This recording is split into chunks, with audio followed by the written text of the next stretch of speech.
Coco le singe aventureux. Il était une fois Coco, un singe qui habitait une jolie petite maison. Coco s'ennuyait terriblement.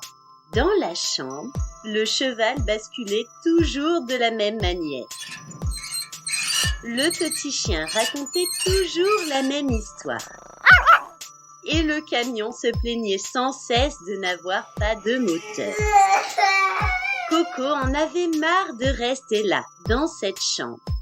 Il avait envie de partir découvrir le monde. Et tout doucement, il poussa la porte et s'en alla. Enfin, il vit le monde. Il traversa des villes, passa devant un beau château,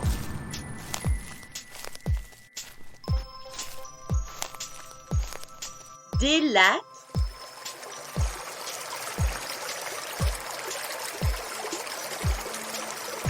et même des villes.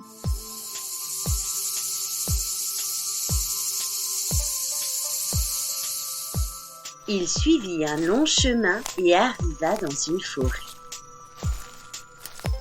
Il y rencontra une grenouille. « Où vas-tu » demanda-t-elle. « Très loin, je veux connaître le monde » répondit Coco. « À moi, mon étang me suffit » et la grenouille sauta dedans. Mais derrière un buisson, il aperçut un tigre. Coco eut peur et grimpa à l'arbre, et il s'endormit.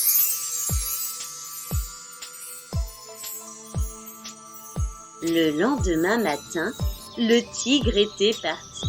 Coco poursuivit sa route et il rencontra 2 ours dont un bébé. Les ours lui enseignèrent à se nourrir de fraises, de framboises et du miel des abeilles sauvages. Ils l'emmenèrent ainsi jusque dans le nord. Là, Coco glissait sur de grands lacs glacés.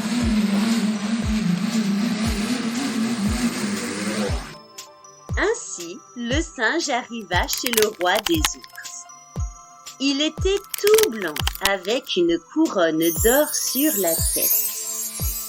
Sans un mot, le roi fit enfermer le pauvre Coco dans un cachot très froid. Le singe était si triste. C'est alors qu'une araignée vint à son secours.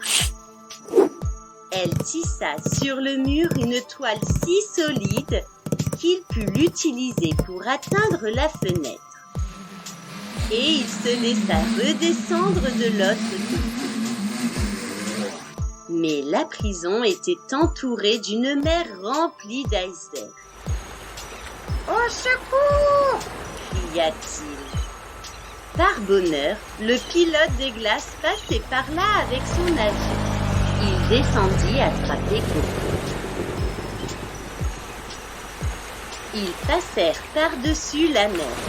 Coco regardait. Il dit « Voici une île où je voudrais aller !»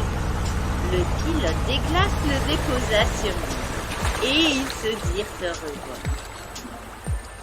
Mais l'île se mit à bouger. C'était une baleine. La baleine emmena Coco dans un port. Il prit d'abord un bateau, puis un train,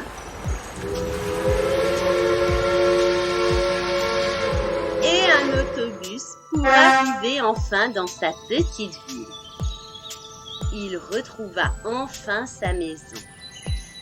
Il entra tout joyeux, salua le cheval abattu, le camion de bois et le chien qui l'attendait.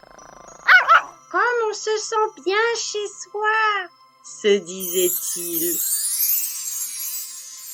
Si vous avez aimé cette histoire, n'hésitez pas à vous abonner à la chaîne. À bientôt!